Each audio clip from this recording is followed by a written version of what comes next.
സുഹൃത്തുക്കളെ, Adoor engineering college national service സ്കീമും കൂടി നടത്തുന്ന എൻട്രൻസ് പരിശീലന പരിപാടിയായ എൻലൈറ്റ് 1.0യുടെ ഫിസിക്സിൻ്റെ മൂന്നാമത്തെ ടെസ്റ്റിൻ്റെ ആൻസറിൻ്റെ ഡിസ്കഷനാണ് ഞാൻ ഇവിടെ ചെയ്യുന്നത്. നമുക്ക് ഡിസ്കഷനിലേക്ക് തന്നെ നേരിട്ട് പോകാം. ഒന്നാമത്തെ ഇതിനകത്ത് നമ്മൾ ഉൾപ്പെടുത്തിയിരിക്കുന്ന ചാപ്റ്റേഴ്സ്, ഒന്ന് ഗ്രാവിറ്റേഷൻ, രണ്ട് ഓസിലേഷൻ. ഈ രണ്ട് ചാപ്റ്റേഴ്സാണ് നമ്മൾ ഇതിനകത്ത് ഉൾപ്പെടുത്തിയിരിക്കുന്നത്. അപ്പോൾ ഒന്നാമത്തെ ക്വസ്റ്റ്യൻ എന്ന് പറയുന്നത് the minimum and maximum distance of a planet revolving around sun r small letter r and capital R. If the minimum speed of the planet on its trajectory is v0, then its maximum speed will be. ഇത് planetary മോഷനിൽ ഉള്ള ഒരു question ആണ്. Kepler's second law ഉപയോഗിച്ച് ചെയ്യേണ്ട ഒരു question ആണ്. അത് പറഞ്ഞേക്കുന്നത് ഒരു പ്ലാനറ്റ് സണ്ണിന് ചുറ്റും റൊട്ടേറ്റ് ചെയ്യുമ്പോൾ അതിൻ്റെ മിനിമം സ്പീഡ് എന്ന് പറയുന്നത് v0 ആണെന്ന് തന്നിരിക്കുകയാണ്. അങ്ങനെയാണെങ്കിൽ അതിൻ്റെ മാക്സിമം സ്പീഡ് നമുക്കത് വി എന്ന് വേണമെങ്കിൽ എടുക്കാം. ആ വി എത്രയാണെന്നാണ് ചോദിച്ചിരിക്കുന്നത്. നമ്മൾ v0യും വിയും തമ്മിലുള്ള റിലേഷനാണ് ചോദിച്ചിരിക്കുന്നത്. അപ്പം നമുക്കറിയാം കെപ്ലേഴ്സിൻ്റെ രണ്ട് നിയമങ്ങളാണ് നമ്മൾക്ക് പഠിക്കുവാനുള്ളത്. അതിൽ ആദ്യത്തെ നിയമം എന്ന് പറയുന്നത് ഒരു പ്ലാനറ്റ് എലിപ്റ്റിക്കൽ ഓർബിറ്റിലാണ് സണ്ണിന് ചുറ്റും റൊട്ടേറ്റ് ചെയ്യുന്നത്. A planet always takes an elliptical orbit around sun with sun at its one of its focus. ഒരു എലിപ്സിന് രണ്ട് ഫോക്കസ് ഉണ്ടെന്ന് നമുക്ക് എല്ലാവർക്കും അറിയാം. അതിൽ ഒരു ഫോക്കസിലായിരിക്കും എപ്പോഴും സൺ എന്ന് പറയുന്നത്. എന്നിട്ട് ഇതിന് ചുറ്റുമായിട്ട് ഈ എലിപ്റ്റിക്കൽ ഓർബിറ്റിൽ റൊട്ടേറ്റ് ചെയ്യും. അപ്പം ഒരു എലിപ്സിന്റെ കേസിലാവുമ്പോൾ നമുക്കൊരു മേജർ റേഡിയസും ഉണ്ട്, ഒരു മൈനർ റേഡിയസും ഉണ്ട്. അപ്പം ഇതാണ് ക്യാപിറ്റൽ ആർ എന്നവർ തന്നേക്കുന്ന റേഡിയസ് ഓഫ് ദി. അപ്പം നമുക്കറിയാം ഈ രണ്ടാമത്തെ കെപ്ലേഴ്സ് ലാ എന്ന് പറയുന്നത്, കെപ്ലറിന്റെ രണ്ടാമത്തെ നിയമം പറയുന്നത് ഒരു പ്ലാനറ്റ് ഈ സണ്ണിന് ചുറ്റും റൊട്ടേറ്റ് ചെയ്യുമ്പോൾ ഏരിയൽ വെലോസിറ്റി ഒരു കോൺസ്റ്റന്റ് ആയിരിക്കും. ഏരിയൽ വെലോസിറ്റി, സുഹൃത്തുക്കളെ, വെലോസിറ്റി എന്ന് പറഞ്ഞാൽ നമുക്കറിയാം ഡിസ്റ്റൻസ് ഡിവൈഡഡ് ബൈ ടൈം ആണ്. പക്ഷേ ഇവിടെ വെലോസിറ്റി എന്ന് പറയുന്നത് ഏരിയൽ വെലോസിറ്റി ആണ് പറയുന്നത്. അപ്പോൾ ഏരിയ ഡിവൈഡഡ് ബൈ ടൈം ആണ്. ഏരിയ സെപ്റ്റ് ബൈ ടൈം ആണ് ഏരിയൽ വെലോസിറ്റി എന്ന് പറഞ്ഞാൽ. ഇപ്പം നമ്മുടെ പ്ലാനറ്റ് എ എന്ന് പറഞ്ഞ പോയിന്റിലാണ് ഇരിക്കുന്നത് എന്ന് വിചാരിക്കുക. എയിൽ നിന്ന് ബിയിലേക്ക് പ്ലാനറ്റ് ടി സെക്കൻഡ് കൊണ്ട് പോയെങ്കിൽ ഇത് തമ്മിൽ കണക്ട് ചെയ്യുന്ന റേഡിയസ് വെക്ടർ ഇതാണ്. ഇത്രയും ഏരിയയാണ് ആ സമയം കൊണ്ടത് കവർ, എയിൽ നിന്ന് ബിയിലെത്തിയപ്പോൾ കവർ ചെയ്തത്. അപ്പം ഈ ഏരിയ ഡിവൈഡഡ് ബൈ ഇന്നെടുത്ത സമയമായിരിക്കും ഇവിടുത്തെ ഏരിയൽ വെലോസിറ്റി. അപ്പം ഏരിയൽ വെലോസിറ്റി കോൺസ്റ്റന്റ് ആണ് എന്ന് പറഞ്ഞാൽ ഈ ഭാഗത്ത്, അതായത് ലാർജ് റേഡിയസ് ഉള്ള സ്ഥലത്ത് നമ്മുടെ പ്ലാനറ്റ് ചെറുതായിട്ട് ഒന്ന് മൂവ് ചെയ്താൽ പോലും വലിയ ഒരു ഏരിയ ഇവിടെ ഉണ്ടാകാനായിട്ട് സാധ്യതയുണ്ട്. എന്നാൽ അത്രയും ഏരിയ തന്നെ ഈ ഭാഗത്ത് റേഡിയസ് വെക്ടർ കുറഞ്ഞ ഭാഗത്ത് മൂവ് ചെയ്യുകയാണെങ്കിൽ, ഒരു ഉദാഹരണം പറഞ്ഞു കഴിഞ്ഞാൽ പ്ലാനറ്റ് സി എന്ന് പറഞ്ഞ പോയിന്റിൽ നിന്ന് ഡി എന്ന് പറഞ്ഞ പോയിന്റ് വരെ മൂവ് ചെയ്താൽ നമുക്കറിയാം കുറച്ച് ഏരിയ മാത്രമേ ഇവിടെ ഉണ്ടാകുന്നുള്ളൂ. അതുകൊണ്ട് ഈ ഭാഗത്ത് കൂടുതൽ വേഗതയിൽ മൂവ് ചെയ്തെങ്കിൽ മാത്രമേ ഈ ഭാഗത്ത് ഉണ്ടാക്കിയ അത്രയും വേഗത ഏരിയ ഇവിടെ കിട്ടത്തുള്ളൂ. സുഹൃത്തുക്കളെ, ഞാൻ പറഞ്ഞു വരുന്നത് ഈ എ എന്ന് പറഞ്ഞ പോയിന്റിൽ പ്ലാനറ്റിന് പതുക്കെ മൂവ് ചെയ്താൽ മതി. ഇവിടുത്തെ വെലോസിറ്റി v0 എന്ന് തന്നിട്ടുണ്ട്. അപ്പം എയിലെ വെലോസിറ്റിയാണ് മിനിമം വെലോസിറ്റി. മാക്സിമം വെലോസിറ്റി വെച്ചാൽ റേഡിയസ് വെക്ടർ ഏറ്റവും കുറഞ്ഞ ഈ സ്ഥലത്തെ വെലോസിറ്റി ആയിരിക്കും. കാരണം ഇവിടെ നല്ല സ്പീഡിൽ പോയെങ്കിൽ മാത്രമേ ഇതിന് തുല്യമായ ഏരിയ ഇവിടെ കവർ ചെയ്യാൻ പറ്റത്തുള്ളൂ. ആ വെലോസിറ്റി മാക്സിമം വെലോസിറ്റി നമ്മൾ വി എന്നെടുക്കുന്നു. ഞാൻ ഈ ഭാഗത്തിനങ്ങ് ബി എന്ന് കൊടുത്തു. നേരത്തെ കൊടുത്ത ഇതെല്ലാം ഞാനങ്ങ് ഡിലീറ്റ് ചെയ്യുകയാണ്. ഇതൊന്നും എടുക്കുന്നില്ല. ഇങ്ങേ അറ്റത്തെ ഇതിന് മാത്രം നമ്മൾ ബി എന്ന് കൊടുത്തു. അപ്പം എയിലെ വെലോസിറ്റി v0 ആണ്, ബിയിലെ വെലോസിറ്റി വിയുമാണെങ്കിൽ വിയും v0യും തമ്മിലുള്ള ബന്ധമാണ് ഇവിടെ പല ഓപ്ഷനായിട്ട് ചോദിച്ചിരിക്കുന്നത്. അപ്പം ഏരിയൽ വെലോസിറ്റിയുടെ ഇക്വേഷൻ നമുക്ക് എല്ലാവർക്കും അറിയാം. Areal velocity is equal to L divided by 2m. L എന്ന് പറഞ്ഞാൽ ആംഗുലാർ മൊമെന്റം, എം എന്ന് പറഞ്ഞാൽ മാസ് ഓഫ് ദി പ്ലാനറ്റ്. അപ്പം നമ്മുടെ കെപ്ലേഴ്സ് സെക്കൻഡ് ലോ അനുസരിച്ച് ബിയിലെ ഏരിയൽ വെലോസിറ്റിയും എയിലെ ഏരിയൽ വെലോസിറ്റിയും സെയിം ആയിരിക്കും. അപ്പൊ ഏരിയൽ വെലോസിറ്റി എടുക്കുമ്പം എമ്മിന്റെ കാര്യത്തിൽ ഒരു വ്യത്യാസം വരാൻ സാധ്യതയില്ല. എയിലിരുന്നാലും ബിയിലിരുന്നാലും പ്ലാനറ്റിന്റെ മാസിന് യാതൊരു വ്യത്യാസവും വരത്തില്ല. പിന്നെ എല്ലിന്റെ കാര്യത്തിലാണ് വ്യത്യാസം വരുന്നത്. ആംഗുലാർ മൊമെന്റത്തിന്റെ ഇക്വേഷൻ എൽ എന്ന് പറഞ്ഞാൽ നമുക്കറിയാം ആംഗുലാർ മൊമെന്റമാണ്. ആംഗുലാർ മൊമെന്റത്തിന്റെ equation L is equal to M R cross P ആണ്. ആർ ക്രോസ് പി എന്ന് പറഞ്ഞാൽ പി ലീനിയർ മൊമെന്റവും ആർ റേഡിയസ് വെക്ടറുമാണ്. That is equal to R cross പിയുടെ വാല്യൂ മാസ് ഇൻറ്റു വെലോസിറ്റി ആണ്. നമുക്കറിയാം ഈ ബി എന്ന് പറഞ്ഞ പോയിന്റിലും എ എന്ന് പറഞ്ഞ പോയിന്റിലും എപ്പോഴും ഇവിടുത്തെ വെലോസിറ്റിയുടെ ഡയറക്ഷൻ ഈ റേഡിയസ് വെക്ടറിന് പെർപെൻഡിക്കുലർ ആയിരിക്കും. ഇത് മേലോട്ടാണ് പോകുന്നതെങ്കിൽ ഇവിടെ പെർപെൻഡിക്കുലർ ആയിരിക്കും, ഇവിടെയും അതുപോലെ തന്നെ. അതുകൊണ്ട് ഈ ക്രോസ് പ്രോഡക്റ്റ് എടുക്കുമ്പോൾ ആർ എം വി സൈൻ തീറ്റയാണ്. തീറ്റയുടെ വാല്യൂ 90 കിട്ടുന്നത് കൊണ്ട് നിങ്ങൾക്കത് എം വി ആർ എന്ന് എടുക്കാം, എം വി ആർ. അപ്പം എ എന്ന് പറഞ്ഞ പോയിന്റിലും ബി എന്ന് പറഞ്ഞ പോയിന്റിലും L/2m സെയിം ആണ്. അവിടെ എല്ലിന്റെ വാല്യൂ എം വി ആർ ആണ്, എം വി ആർ ആണ്. അപ്പൊ നമ്മുടെ പ്രോബ്ലം സോൾവ് ചെയ്യുന്ന കാര്യത്തിലേക്ക് നമ്മൾ കടക്കുകയാണ്. അപ്പൊ നമ്മുടെ പ്രോബ്ലത്തിൽ പറയുന്നത് കെപ്ലേഴ്സിൽ പറയുന്നത് എ എന്ന് പറഞ്ഞ പോയിന്റിലെ ഏരിയൽ വെലോസിറ്റി, ഞാൻ അതിന് ഏരിയ വെലോസിറ്റി L/2m ആണ്. എ എന്ന് പറഞ്ഞ പോയിന്റിൽ ഞാൻ എൽ എ എന്ന് എടുത്തു. LA/2m എന്ന് പറയുന്നത് ബി എന്ന് പറഞ്ഞ പോയിന്റിലെ ഏരിയൽ വെലോസിറ്റി LB/2m. ഇത് രണ്ടും തുല്യമായിരിക്കും എന്നാ പറഞ്ഞേ. So LA/2m is equal to LA/2m is equal to LB/2m. സുഹൃത്തുക്കളെ, രണ്ടിടത്തും മാസ് എന്ന് പറയുന്നത് നമ്മുടെ പ്ലാനറ്റിന്റെ മാസ് ആയതുകൊണ്ട് അത് രണ്ടും തുല്യമാണ്. അപ്പൊ 2m ഉം 2m വെട്ടിപ്പോവും. അപ്പൊ നമുക്ക് റഫായിട്ട് LA is equal to LB എന്നെടുക്കാം. അതായത് angular momentum at A is equal to angular momentum at B. Angular momentum at A എന്ന് പറഞ്ഞാൽ എ എന്ന് പറഞ്ഞ പോയിന്റിൽ ആംഗുലാർ മൊമെന്റം, ഇത് ഇവിടുത്തെ വെലോസിറ്റി ഞാൻ V0 അവർ തന്നിട്ടുണ്ട്. അപ്പം എ എന്ന് പറഞ്ഞ പോയിന്റിലെ ആംഗുലാർ മൊമെന്റം എന്ന് പറയുന്നത്, എ എന്ന് പറഞ്ഞ പോയിന്റിലെ ആംഗുലാർ മൊമെന്റം എന്ന് പറയുന്നത് MVR ആണ് ആംഗുലാർ മൊമെന്റം. അത് ഇവിടത്തെ എഴുതുമ്പോൾ mass of the planet into, അതിന് വ്യത്യാസമൊന്നുമില്ല, ബിയുടെ വാല്യൂ അവർ V0 തന്നിട്ടുണ്ട്. V0 ഇൻറ്റു ആർ എന്ന് പറഞ്ഞാൽ ക്യാപിറ്റൽ ആർ ആണെന്ന് അവർ പറയുന്നു. ഇതാണ് LA എന്ന് പറയുന്നത്. LB എന്ന് പറയുമ്പോൾ ഇവിടുത്തെ ആംഗുലാർ മൊമെന്റം ആണ്. ഇവിടുത്തെ ആംഗുലാർ LB എഴുതുമ്പോൾ നേരത്തെ എഴുതിയ പോലെ തന്നെ നമുക്ക് എഴുതാം സുഹൃത്തുക്കളെ. M is the mass of the planet. Velocity നമുക്ക് അറിയത്തില്ല, അത് V എന്ന് കൊടുത്തു. മാക്സിമം വെലോസിറ്റി ആണ് നേരത്തെ നമ്മുടെ ഒരു ഡിസ്കഷനിൽ ഞാൻ പറഞ്ഞു. ഇവിടുത്തെ radius vector small letter R എന്ന് എടുത്തു, സ്മാൾ ലെറ്റർ ആർ. ഈ റേഡിയസ് വെക്ടർ ആണ് small letter r. So LB is equal to LA എന്ന് പറഞ്ഞാൽ M into V into small letter R is equal to M into V0 into capital R. എമ്മും എമ്മും വെട്ടിപ്പോയി കഴിഞ്ഞാൽ velocity at B is equal to velocity at A V0 into capital R by small letter r. ഇതാണ് നമ്മുടെ equation. അത് ഒന്നാമത്തെ choice ആയിട്ട് ഇവിടെ തന്നിട്ടുണ്ട്. അതുകൊണ്ട് അതാണ് ആൻസർ. എല്ലാവർക്കും മനസ്സിലായി കാണുമെന്ന് വിചാരിക്കുന്നു. ഇനി നമുക്ക് രണ്ടാമത്തെ ക്വസ്റ്റിലേക്ക് കിടക്കാം. The value of the gravitational constant G. Choice പറയുന്നത് depends on the nature of mass, depends on the location of mass, is a constant when the earth and the other body of the universe is involved, none of the above.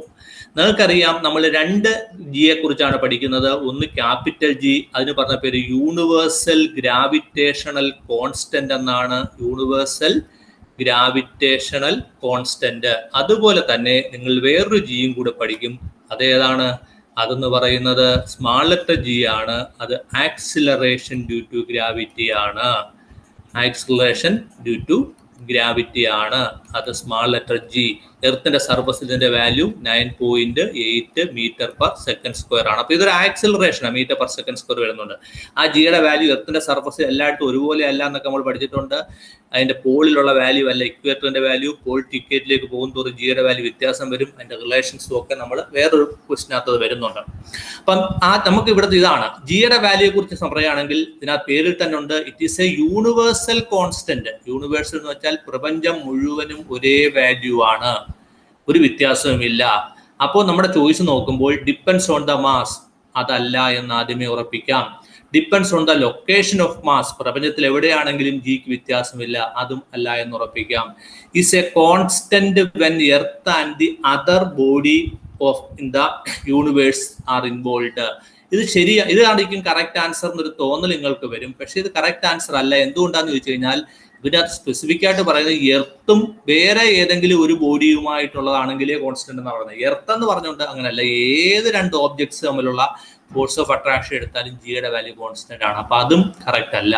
അതുകൊണ്ട് none of the above എന്ന് പറയുന്ന നാലാമത്തെ answer ആണ് ഇവിടെ correct. അപ്പൊ ഇത് വളരെ simple ആയിട്ടുള്ള ക്വസ്റ്റ്യൻ ആയിരുന്നു. അടുത്ത ക്വസ്റ്റ്യനിലേക്ക് കിടക്കുമ്പോൾ മൂന്നാമത്തെ ക്വസ്റ്റ്യൻ സുഹൃത്തുക്കളെ, the circular motion of a particle whose speed is constant. The circular motion of a particle whose speed is constant. Speed constant, speed is constant is constant സ്പീഡില് സർക്കുലാർ മോഷൻ നടത്തുന്ന ഒരു particle. എന്റെ choice എന്തൊക്കെയാ വന്നേക്കുന്നത്? Periodic but not simple harmonic, simple harmonic but not periodic, periodic and simple harmonic, neither periodic nor not simple harmonic. ഇത് നമ്മളുടെ രണ്ട് കാര്യങ്ങളാണ് ചോദിച്ചേക്കുന്നത്. ഒന്ന് പറയുന്ന മോഷൻ പീരിയോഡിക് ആണോ എന്നാണുള്ളതാണ് സംശയം. എന്താ പീരിയോഡിക് മോഷൻ എന്ന് വെച്ചാൽ any motion which repeats at A regular interval of time is called A periodic motion. ഒരു റെഗുലർ ഇന്റർവെല്ലിൽ റിപ്പീറ്റ് ചെയ്യുന്ന മോഷനെ പീരിയോഡിക് മോഷൻ എന്ന് പറയുന്നു. ഇപ്പൊ യൂണിഫോം മോഷൻ സർക്കുലർ ഒരു കോൺസ്റ്റന്റ് സ്പീഡില് റൊട്ടേറ്റ് ചെയ്തുകൊണ്ടിരിക്കുമ്പോൾ, ഒരു സർക്കിളിന് ചുറ്റോടെ റൊട്ടേറ്റ് ചെയ്തിരിക്കുമ്പോൾ ഒരാൾ സൈക്കിൾ ചവിട്ടുകയാണെന്ന് വിചാരിക്കുക. അയാൾ ഓരോ നിശ്ചിത സമയം കഴിയുമ്പോൾ വീണ്ടും അയാൾ കറങ്ങി വീണ്ടും ഇവിടെ വരും. അപ്പം റിപ്പീറ്റിംഗ് മോഷനാണ്. അപ്പൊ ഇതെന്ത് സർക്കുലർ മോഷൻ എന്തോ മോഷനാണ്? പീരിയോഡിക് മോഷൻ ആണെന്ന കാര്യത്തിൽ ആർക്കും സംശയമില്ല. അടുത്ത ചോദ്യം ഇത് സിമ്പിൾ ഹാർമോണിക് ആണോ എന്നുള്ളതാണ്. സിമ്പിൾ ഹാർമോണിക് എന്ന് പറഞ്ഞാൽ ഒരു ലീനിയർ ഒരു സ്ട്രെയിറ്റ് ലൈനിലൂടെ അല്ലെങ്കിൽ ഒരു പോയിന്റിന് അക്രോസ് ആയിട്ട് അങ്ങോട്ടും ഇങ്ങോട്ടും മൂവ് ചെയ്യുമ്പോഴാണ് സിമ്പിൾ ഹാർമോണിക് ആകുന്നത്. എപ്പോഴും സിമ്പിൾ ഹാർമോണിക് മോഷന്റെ കേസിൽ ഇത് അപ്ലൈ ചെയ്യുന്ന ഫോഴ്സ് എപ്പോഴും ഈ ഇക്വിലിബ്രിയം പോയിന്റിലേക്ക് ഡയറക്റ്റഡ് ആയിരിക്കും. റീസ്റ്റോറിംഗ് ഫോഴ്സ് എന്ന് പറയുന്നത് ഇക്വിലിബ്രിയം പോയിന്റിലേക്ക് ഡയറക്റ്റഡ് ആയിരിക്കും. എപ്പോഴും ഇക്വിലിബ്രിയം പോയിന്റ് അപ്പുറവും ഇപ്പുറവുമായിട്ട് മൂവ് ചെയ്തുകൊണ്ടിരിക്കണം. അങ്ങനെയാണെങ്കിൽ മാത്രമേ ഇത് സിമ്പിൾ ഹാർമോണിക് എന്ന് പറയത്തുള്ളൂ. ഇവിടെ ഒരിക്കലും അങ്ങനെ ഈ സ്ട്രെയിറ്റ് ലൈനിലുള്ള മോഷൻ അല്ല. അതുകൊണ്ട് ഇതെന്തോന്നല്ല, സിമ്പിൾ ഹാർമോണിക് അല്ല, ഇത് എന്തോന്നാണ്, പീരിയോഡിക് ആണ്. ഒന്നാണ് ഇതിന്റെ ആൻസർ. ഇനി അടുത്ത ക്വസ്റ്റ്യനിലേക്ക് കിടക്കാം. നാലാമത്തെ question, the phase difference between the acceleration of a particle executing simple harmonic motion and the instantaneous velocity. The phase difference, ആംഗിളിലുള്ള വ്യത്യാസം, between the acceleration of a particle executing simple harmonic motion and the instantaneous velocities. ഒരു simple harmonic motion നടത്തുന്ന ഒരു പാർട്ടിക്കിളിന്റെ ആക്സിലറേഷനും അതുപോലെ തന്നെ അതിന്റെ വെലോസിറ്റിയും തമ്മിലുള്ള phase difference എത്രയാണെന്നാണ് ചോദ്യം. Phase difference. അപ്പൊ നമുക്കുള്ളൊരു സിമ്പിൾ ഹാർമോണിക് മോഷൻ നടത്തുന്ന പാർട്ടിക്കിളിന്റെ കേസിൽ നമുക്കറിയാം അതിന്റെ ഇക്വേഷൻ എന്ന് പറയുന്നത് ഒന്നുകിൽ എ സൈൻ ഒമേഗ ടി അല്ലെങ്കിൽ എ കോസ് ഒമേഗ ടി എന്നുള്ള ഫോമില് നമുക്ക് എഴുതാം. അപ്പൊ ഞാൻ ആദ്യം അതിനെ സിമ്പിൾ ഹാർമോണിക് മോഷൻ ആകുമ്പോൾ പീരിയോഡിക് മോഷൻ ആണ്. അപ്പൊ ഞാൻ അതിന്റെ എക്സ് ഈസ് ഈക്വൽ ടു, എൻ്റെ displacement X is equal to A sine K X എന്നുള്ള ഫോമിൽ എഴുതി. അപ്പൊ അതിന്റെ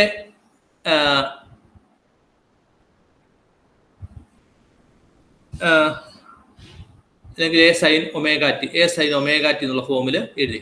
അപ്പൊ ഇതിന്റെ K X minus omega T എന്നുള്ള ഫോമിൽ വേണമെങ്കിലും എഴുതാം. ഇതിന്റെ വെലോസിറ്റി കണ്ടുപിടിക്കാൻ പറഞ്ഞു കഴിഞ്ഞാൽ ഇതിനെ ഒരു വട്ടം ഡിഫറൻഷിയേറ്റ് ചെയ്യണം. ഞാനപ്പം അതിന്റെ വെലോസിറ്റി വെച്ചാൽ D X by D T ആണ് വെലോസിറ്റി. അപ്പൊ നമുക്ക് എന്ത് കിട്ടും? A into sine omega differential cos omega ടിയും ഒമേഗയുടെ ഡിഫറൻഷ്യൽ ഒമേഗയും വരും A omega cos omega T. ഇനി ആക്സിലറേഷൻ കണ്ടുപിടിക്കാൻ പറഞ്ഞു കഴിഞ്ഞാൽ വെലോസിറ്റി ഒന്നുകൂടെ ഡിഫറൻഷിയേറ്റ് ചെയ്യുമ്പോഴല്ലേ ആക്സിലറേഷൻ കിട്ടുന്നത് എന്ന് പറഞ്ഞാൽ നമുക്ക് ഇതൊന്നുകൂടി ഡിഫറൻഷിയേറ്റ് ചെയ്യണ്ടേ. അപ്പൊ നമുക്ക് കിട്ടുന്നത് D square X by D T square അല്ലേ നമുക്ക് അവിടെ കിട്ടുന്നത്, D square X by D T square. അപ്പൊ ഇതിനെ നമ്മൾ ഒന്നുകൂടെ ഡിഫറൻഷിയേറ്റ് ചെയ്യണം. ഇതിനെ ഒന്നുകൂടെ ഡിഫറൻഷിയേറ്റ് ചെയ്യുമ്പോൾ നമുക്ക് കിട്ടാൻ പോകുന്നത് cos omega t differential minus വരും. എയും ഒമേഗയും ഓൾറെഡി അവിടെ ഉണ്ട്. Minus a omega sine omega square sine omega t എന്ന് കിട്ടും.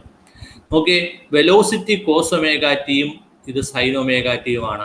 വേണമെങ്കിൽ ആക്സിലറേഷനെയും എനിക്ക് കോസ് ഒമേഗ ടി പോലെ എഴുതാം. ആകെ ചെയ്യേണ്ട വ്യത്യാസം a omega square into cos omega pi by 90 minus theta pi by 2 minus omega t എന്ന് എഴുതാം. അങ്ങനെ എഴുതുകയാണെങ്കിൽ എന്തുകൊണ്ടും സൈൻ ഒമേഗ ടി കിട്ടും. അപ്പോൾ ഇവർ തമ്മിലുള്ള ഫേസിന്റെ വ്യത്യാസം, ഈ ആംഗിളുള്ള വ്യത്യാസം എന്ന് വെച്ചാൽ ഇയാളുമായിട്ട് കമ്പയർ ചെയ്യുമ്പോൾ ഇയാൾക്ക് പൈ ബൈ 2 ആംഗിള് അധികമുണ്ട്, അല്ലെങ്കിൽ പൈ ബൈ 2ന്റെ വ്യത്യാസമുണ്ട്.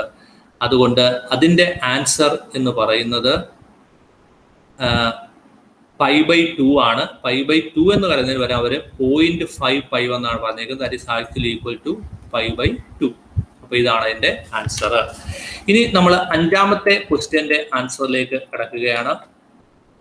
A particle executing simple harmonic motion along x axis, the force acting on it is given by. അപ്പോൾ സിമ്പിൾ ഹാർമോണിക് മോഷന്റെ ആദ്യത്തെ ഡെഫിനിഷൻ തന്നെ പറയുന്നുണ്ട്, a motion is said to be simple harmonic if the force acting on it is proportional to its displacement and is always directed towards the equilibrium point. F is equal to minus x അല്ലെങ്കിൽ F is equal to a constant minus k into x. ഇതാണ് simple harmonic മോഷന്റെ ഡെഫിനിഷനിൽ പറയുന്നത്. അപ്പോൾ force ഏതിന് proportional ആയിരിക്കണം? എക്സിന് proportional ആയിരിക്കണം. അപ്പൊ അങ്ങനെ വരുന്ന ഒരു ഇക്വേഷൻ ഇതിനകത്ത് force acting on is proportional cos K X നല്ല പ്രപ്പോർഷണൽ, ഇ റേസ്റ്റ് മൈനസ് കെ എക്സ് എന്ന ഫോമിലാണ്, അതിനല്ല proportional A K X minus A K X. Most appropriate answer is this minus A K X. Minus കൂടെ വന്നുകൊണ്ട് ഇവിടെ വേണമെങ്കിൽ ഇതും കറക്റ്റ് ആയിട്ട് വേണമെങ്കിൽ എടുക്കാം. ഇഫ് എ ഈസ് നെഗറ്റീവ്, നമ്മളപ്പോൾ നെഗറ്റീവായിട്ട് തന്നെ അവർ തന്നേക്കുന്നുണ്ട്, you can take this one as the most appropriate answer. So അടുത്ത ക്വസ്റ്റ്യൻ, ആറാമത്തെ ക്വസ്റ്റ്യനിലേക്ക് കിടക്കുകയാണ് സുഹൃത്തുക്കളെ. നിങ്ങൾ ശ്രദ്ധിച്ച് കേൾക്കുക. The height at which the acceleration due to gravity becomes g/9. The height at which the acceleration due to gravity becomes g/9. g/9 acceleration due to gravity എത്തുന്ന height എത്രയാണെന്നാണ് ചോദിച്ചിരിക്കുന്നത്. Where g is the acceleration due to gravity on the surface of the earth, r is the radius of the earth.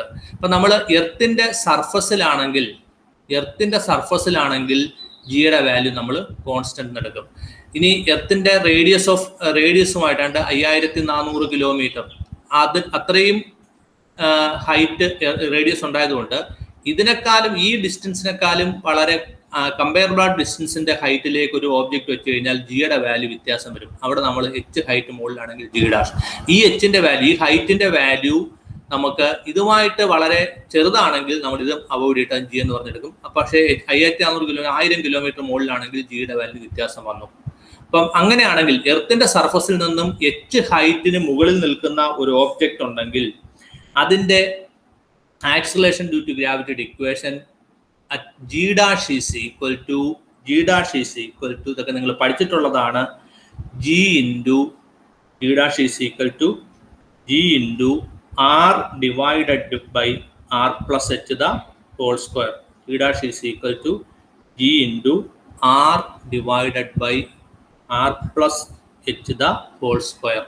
ഇതാണ് നമ്മുടെ equation. g into r divided by r plus h the whole square. ഇപ്പൊ നമ്മുടെ equation അത് പറഞ്ഞേക്കുന്നു g ഡാഷിന്റെ value എന്ന് പറയുന്നത് g/9 ആണെന്ന് പറയുന്നു. g/9 ഹൈറ്റിൽ എവിടെയാണ് ഉണ്ടാകുന്നതെന്നാണ് ചോദിച്ചേക്കുന്നത്. അപ്പൊ g/9 is equal to g into r divided by r plus h the whole square. ഇവിടെ ജിയും വെട്ടിപ്പോകും. അപ്പം r 1/9 is equal to 1/9 is equal to r divided by r plus h the whole square. അതിന് square മാറ്റുകയാണെങ്കിൽ 1/3 എന്ന് കിട്ടും. അപ്പോൾ ഇത് നിങ്ങൾ രണ്ടിടത്തും തിരിച്ചിട്ട് റൂട്ട് കൂടെ എടുക്കുകയാണെങ്കിൽ, അല്ലെങ്കിൽ തിരിച്ചിട്ടുന്നില്ല, അല്ല 1/3 is equal to അപ്പുറത്ത് റൂട്ടും കളഞ്ഞാൽ മതി r/r plus h. പിന്നെ ക്രോസ് മൾട്ടിപ്ലൈ ചെയ്യുമ്പോൾ r plus h is equal to r plus h ഇങ്ങോട്ട് പോകുന്നു is equal to 3r. അതിനകത്ത് സോൾവ് ചെയ്യുമ്പോൾ h is equal to 3r minus r, that is equal to 2r. അതിനകത്ത് നിന്ന് h is equal to 2r. ഇതാണ് നമുക്ക് കിട്ടുന്ന answer. നമ്മുടെ കിട്ടിയേക്കുന്ന ആൻസറിൽ മൂന്നാമത്തെ ആൻസറാണ് കറക്റ്റ് ആൻസറായിട്ട് നിങ്ങൾക്ക് കിട്ടിയേക്കുന്നത്. സുഹൃത്തുക്കളെ, നമ്മൾ ഏഴാമത്തെ ക്വസ്റ്റ്യനിലേക്ക് കടക്കുകയാണ്. ക്വസ്റ്റ്യൻ ഞാനൊന്ന് വായിക്കാം. An artificial satellite moves in a circular orbit around Earth. The total energy of the satellite is given by capital E. Then the potential energy of the satellite is. ഇപ്പോൾ നമുക്കറിയാം ഏത് സാറ്റലൈറ്റ് മൂവ് ചെയ്ത് കഴിഞ്ഞാലും total mechanical energy എന്ന് പറയുന്നത് kinetic energy plus potential എനർജിയാണ്. Kinetic energy plus potential energy.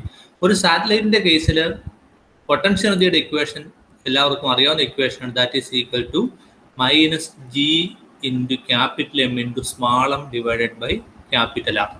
Small M എന്ന് പറയുന്നത് mass of the satellite, capital M എന്ന് പറയുന്നത് എർത്തിന്റെ mass, G gravitation constant, R എന്ന് പറയുന്നത് റേഡിയസ് ഓഫ് ദി ഓർബിറ്റിന്റെ റേഡിയസ്. ഇതാണ് അതിന്റെ ഇക്വേഷൻ. ഇനി കൈനറ്റിക് എനർജിയുടെ ഇക്വേഷൻ എന്താണെന്ന് വെച്ച് കഴിഞ്ഞാൽ kinetic energy is equal to G M M divided by 2r. ഇതാണ് കൈനറ്റിക് എനർജിയുടെ ഇക്വേഷൻ. ഇത് രണ്ടും കൂടെ നിങ്ങൾ കൂട്ടുമ്പോൾ ടോട്ടൽ എനർജി കിട്ടും. ടോട്ടൽ എനർജി ക്യാപിറ്റൽ ഇ എന്നാണ് അവർ എടുത്തേക്കുന്നത്. Total energy capital E is equal to ഇത് രണ്ടും കൂടെ നിങ്ങൾ ആഡ് ചെയ്യണം.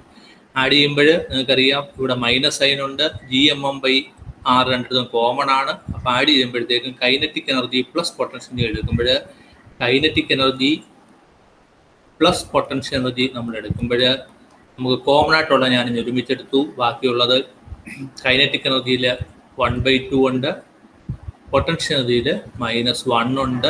കോമൺ ആയിട്ടുള്ള G M M by capital R പുറത്തെടുത്തു.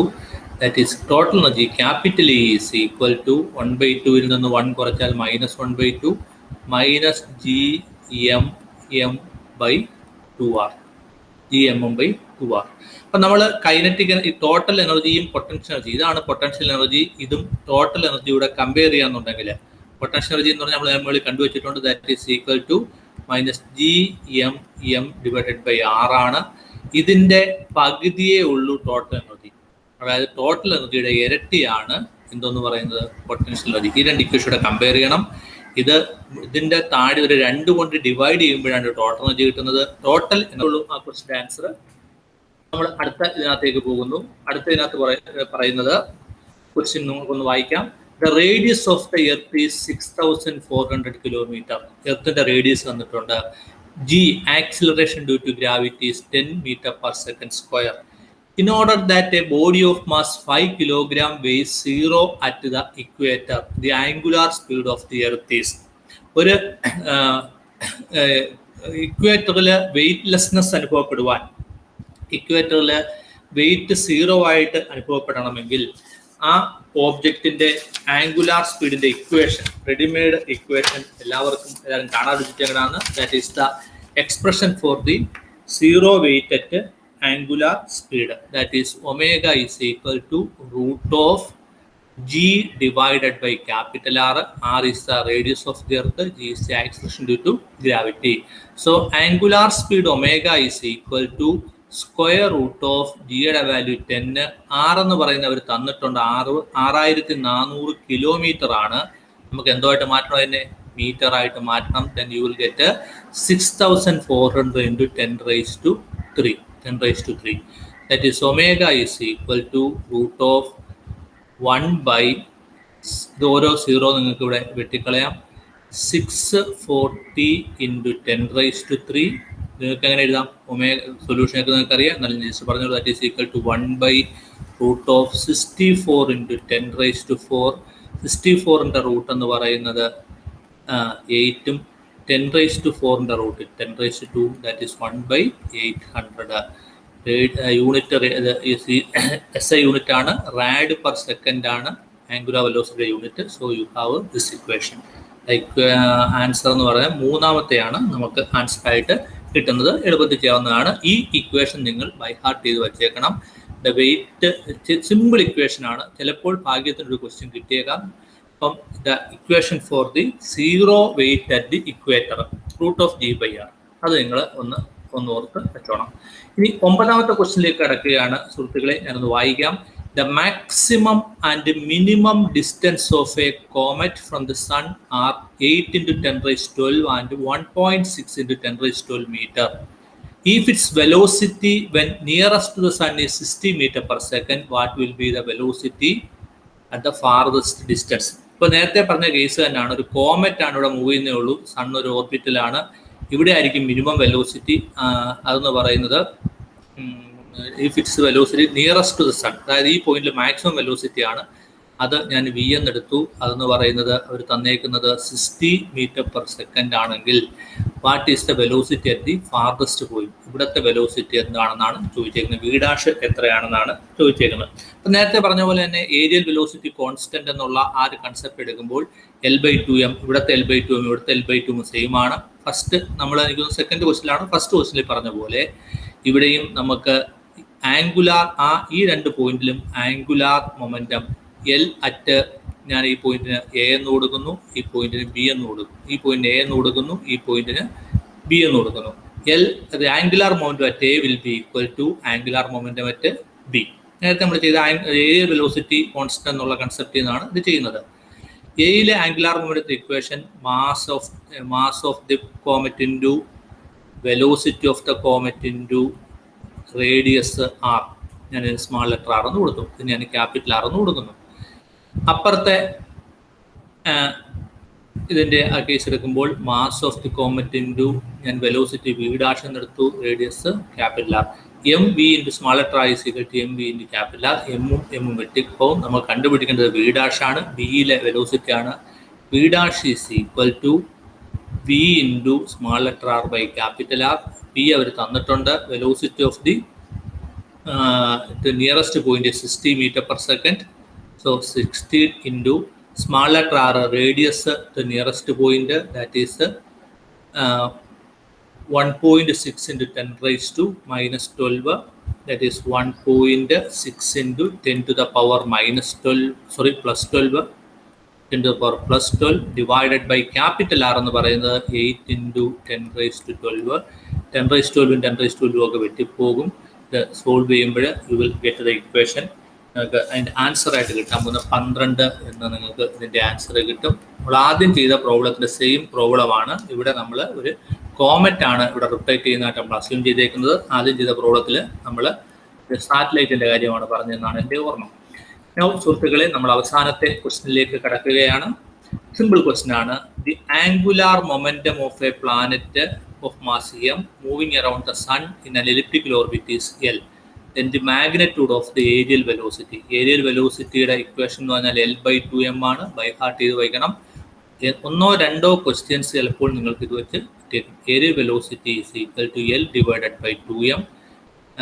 എം എന്ന് പറയുന്നത് L divided by mass of the satellite, L angular velocity satellite. എല്ലിൻ്റെ വാല്യൂ നിങ്ങൾക്ക് മാസ് mv/r എന്നെടുക്കാം. Mass of the satellite into velocity of the satellite into radius of the satellite. ഇങ്ങനെ എല്ലിൻ്റെ value കിട്ടും. ഈ രണ്ട് ഇക്വേഷൻ ഒന്ന് പഠിച്ചു വയ്ക്കാന്നുണ്ടെങ്കിൽ ചില 2 ക്വസ്റ്റ്യനെങ്കിലും നിങ്ങൾക്ക് കിട്ടാനുള്ള എല്ലാ സാധ്യതയും ഉണ്ട്. അപ്പോൾ നമ്മൾ ആ ടെസ്റ്റ്